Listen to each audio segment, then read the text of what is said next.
Do you guys see yourselves as kind of like co-mayors? Because it feels like you guys are both super involved in this. Not co-mayors, no. Oh, I would have answered that differently.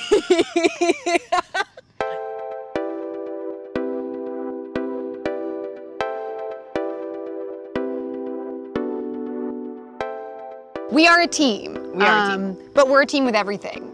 Yeah, we're a that's team right. with everything that we do. Except for food in the house. All her. That's all me. I have lit our oven on fire Multiple so times. many You've times. only lived in that house for a year. We live right near the fire department, so it's okay. I have been a political fundraiser for the last 11 years, and Carrie and I actually met on the campaign trail. I used to travel around the country raising money for mostly first-time congressional candidates. So it would make sense that the conversation would lean towards living in DC until you come here and you're like, oh, no, no, no, I get it.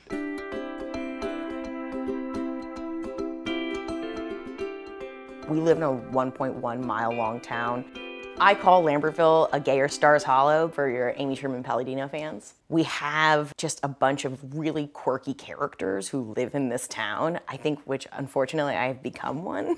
I actually never wanted to run for office. We asked a lot of people to run. Everybody said no.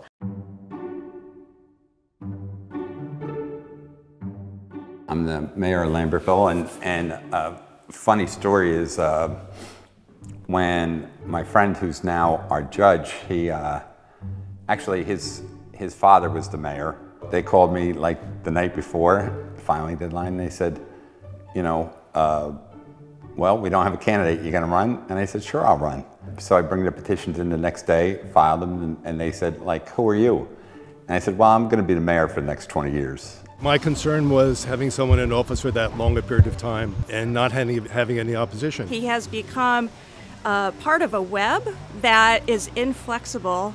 There's no resume bank. You can't volunteer for anything unless the mayor asks you to. That whole mentality of this is the way it's been just wasn't sitting right with me. That's really why Julia came out so strong. She stood for communication, and people want that.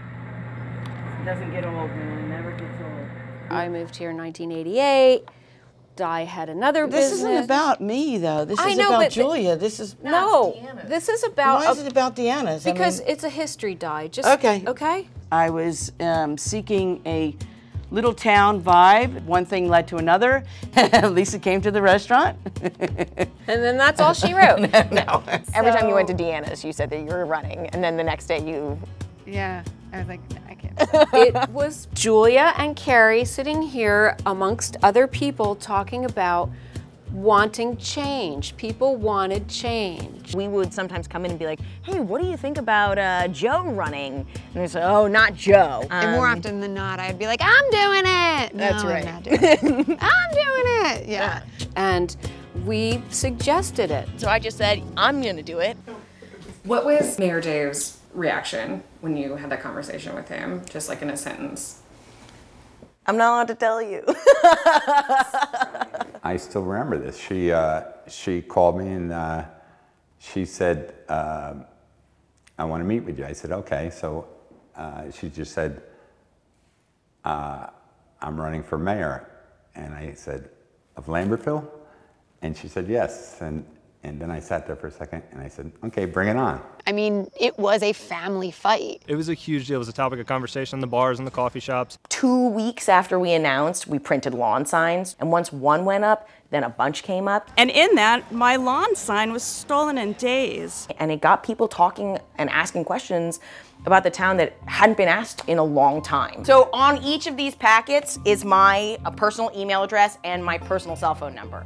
If anybody has a question for you about the mayor's race and they want to talk to you about it, give them my cell phone number. I will sit down with literally anyone and talk to them about municipal trash.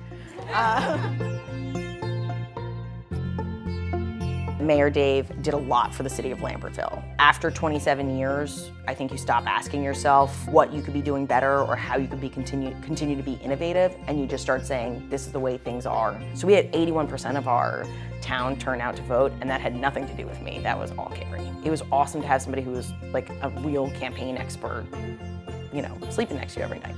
I've never worked on anything so local, but I just assumed it was gonna be like every other campaign that I've been on. I was incredibly surprised still to this day of how many genuine people came out who didn't know us and put themselves out on a line to go against the status quo. We've kind of created this family in town that I never expected.